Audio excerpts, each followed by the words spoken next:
누가복음 18장 35절부터 43절까지 한 절씩 교독하겠습니다. 여리고에 가까이 가셨을 때 한 맹인이 길가에 앉아 구걸하다가 무리가 지나감을 듣고 이 무슨 일이냐고 물은데 그들이 나사렛 예수께서 지나가신다 하니 맹인이 외쳐 이르되 다윗의 자손 예수여 나를 불쌍히 여기소서 하거늘 앞서가는 자들이 그를 꾸짖어 잠잠하라 하되 그가 더욱 크게 소리질러 다윗의 자손이여 나를 불쌍히 여기소서 하는지라 예수께서 머물러 서서 명하여 데려오라 하셨더니 그가 가까이 오매 물어 이르시되 내게 무엇을 하여 주기를 원하느냐 이르되 주여 보기를 원하나이다. 예수께서 그들에게 이르시되 보라 내 믿음이 너를 구원하였느니라 하시매 함께 읽습니다.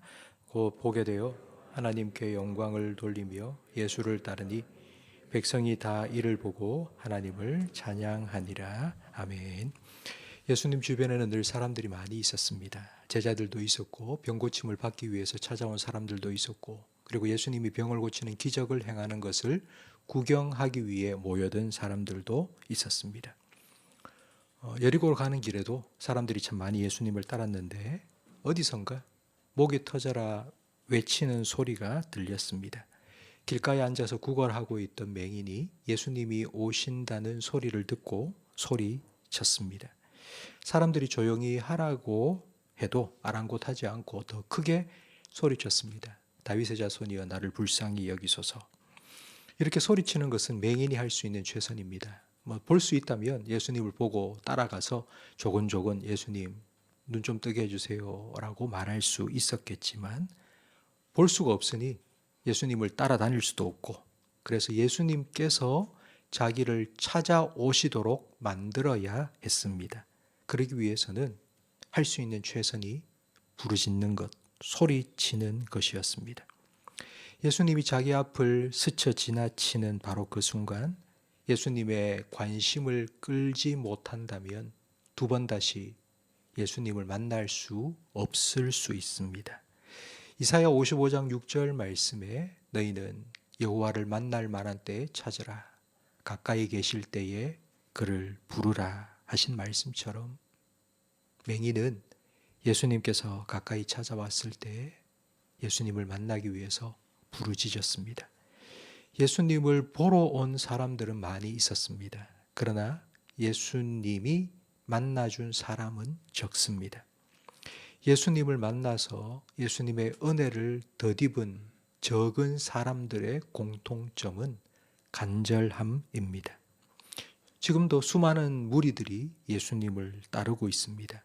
근데 이들은 야구장에서 야구 경기를 보면서 환호하는 관중들처럼 예수님께서 행하는 기적을 보고 와 대단하다 라고 환호했을 뿐입니다.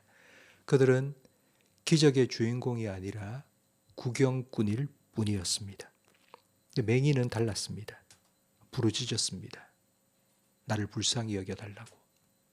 나를 불쌍히 여겨달라는 이 말은 예수님, 나는 예수님이 아니면 아무런 소망이 없습니다. 예수님만이 내 눈을 뜨게 해 주실 수 있습니다. 그러니 예수님, 제발 나를 좀 봐주십시오. 한 번만이라도 나를 봐주시고 내게 은혜를 베풀어 주십시오. 라는 믿음의 고백입니다. 예수님께서는 이 맹인의 부르짖음에 응답하셨습니다. 가던 길을 멈추시고 그 맹인을 불렀습니다. 그리고 그 맹인에게 질문하셨습니다. 내가 너에게 뭘 해 주기를 원하느냐? 무르나 마나한 이 뻔한 질문을 하나 싶은데요. 예수님께서 내가 너에게 뭘 해주기를 원하느냐라고 질문하신 건 이런 의미입니다. 네가 원하는 걸 내가 줄 수 있다는 것을 너는 믿느냐는 것입니다. 예수님께서는 이 맹인의 믿음을 확인하신 후 그의 눈을 뜨게 해 주셨습니다. 보통 병 고침을 받은 사람은 여기서 끝입니다. 예수님이 고쳐주시니 예수님 고맙습니다 하고 떠납니다. 그런데 이 맹인은 여기서 끝이 아닙니다. 43절 말씀에 보니 곧 보게 되어 하나님께 영광을 돌리며 예수님을 따랐습니다. 지금까지 앞을 보지 못해서 못한 일이 얼마나 많았겠습니까? 이제 눈을 뜨게 되었으니 할 일도 얼마나 많았겠습니까? 그런데 이 모든 것 제쳐두고 예수님을 따라갔습니다. 예수님이 필요해서 예수님을 찾는 믿음에서 한 단계 더 나아갔습니다. 예수님을 찾는 믿음이 아니라 예수님과 함께하는 믿음으로 나아간 것입니다. 믿음은 관계입니다. 한번 믿음이 생기면 그 믿음이 영원히 지속되는 것이 아닙니다. 믿음은 관계이기 때문에 멀어지기도 하고 가까워지기도 합니다. 관계는 좋아지기도 하고 나빠지기도 합니다. 그렇기 때문에 좋은 관계를 유지하기 위해서 애써야 합니다. 관계를 유지하기 위해서 애쓰지 않으면 서먹서먹해지고 어색해집니다.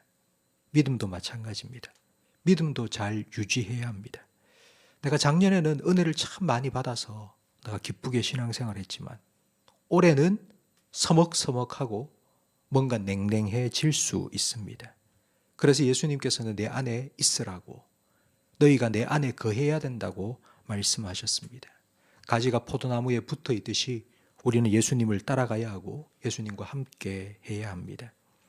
우리의 믿음이 그때는 내가 정말 뜨거웠는데 라는 과거 추억형이 아니라 지금도 여전히 예수님과 함께하는 현재 진행형이 되어야 합니다.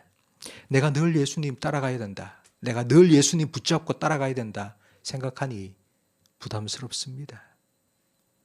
그러나 예수님은 우리의 목자이십니다.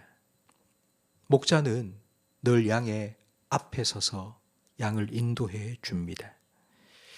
혹시 우리가 목자의 음성을 듣지 못하고 길을 잃어버려 헤매고 있으면 목자는 우리를 찾으러 오실 것입니다. 때로는 오늘 본문에 나온 맹인처럼 우리 눈에 예수님이 보이지 않을 때도 있습니다. 우리가 살아가면서 겪는 여러 가지 어려움, 걱정, 염려로 인하여서 우리의 눈이 가리워서 예수님이 보이지 않을 때도 있습니다. 그때는 오늘 본문에 나온 맹인처럼 부르짖어야 합니다. 예수님이 보이면 따라가면 되는데 예수님이 보이지 않는데 어떻게 따라가겠습니까? 그러니 예수님, 나를 불쌍히 여겨주십시오. 지금 내 영적인 상태가, 내 마음이 지금 너무나도 어두워져 있습니다. 예수님이 보이면 예수님을 따라갈 텐데 지금은 그렇지 않습니다. 그러니 예수님, 제발 내게 찾아와 주십시오. 제발 내 마음을 회복시켜 주십시오. 내 구원의 열정을 다시 회복시켜 주십시오. 기도해야 합니다.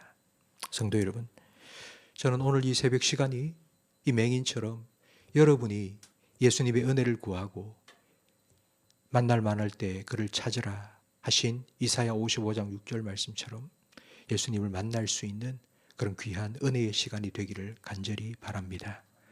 세상 끝날까지 내가 너희와 항상 함께 있으리라 약속하신 예수님께서는 오늘도 여전히 우리와 함께해 주실 것입니다. 우리가 함께 불렀던 찬송가 430장 주와 함께 길 가는 것 얼마나 즐거운 일인가. 한 걸음 한 걸음 예수님과 함께 걸어가겠다고. 이 찬양의 고백이 오늘 저와 여러분의 하루의 고백이 될 수 있기를 예수님의 이름으로 축원합니다. 기도하겠습니다. 맹인의 부르짖음을 듣고 맹인에게 찾아오시고 맹인을 만나주시고 맹인의 눈을 뜨게 해주신 예수님, 오늘 우리에게도 찾아와 주시고 우리도 만나 주시옵소서. 우리의 믿음의 눈이 막혀서 걱정과 염려로 막혀서 주님이 보이지 않을 그때에 주님을 부르짖고 주님을 찾을 수 있는 믿음의 열정을 우리에게 회복시켜 주시옵소서. 한 치 앞도 내다볼 수 없는 인생을 살아가는 우리는 맹인과 같사오니 주님, 우리를 불쌍히 여겨 주시옵소서. 우리의 목자가 되어 주시옵소서. 우리에게 말씀하여 주시고 우리의 걸음을 친히 인도해 주시옵소서. 목자의 음성을 들을 수 있는 귀를 열어 주시옵소서. 주님의 은혜를 사모하는 마음을 회복시켜 주시고 부르짖는 믿음의 열정도 회복시켜 주시옵소서. 나를 사랑하는 자들이 나의 사랑을 입으며 나를 간절히 찾는 자가 나를 만날 것이라 약속하여 주신 말씀대로 주님을 간절히 찾고 주님의 은혜를 구할 때에 주님께서 우리를 만나주시고 은혜 베푸셔서 우리가 구경꾼이 아니라 주인공이 되게 해 주시옵소서. 내가 예수님을 만났다는 믿음의 간증이 우리 입에서 흘러나올 수 있도록 주님, 우리에게 은혜를 베풀어 주시옵소서. 예수님 이름으로 기도합니다. 아멘.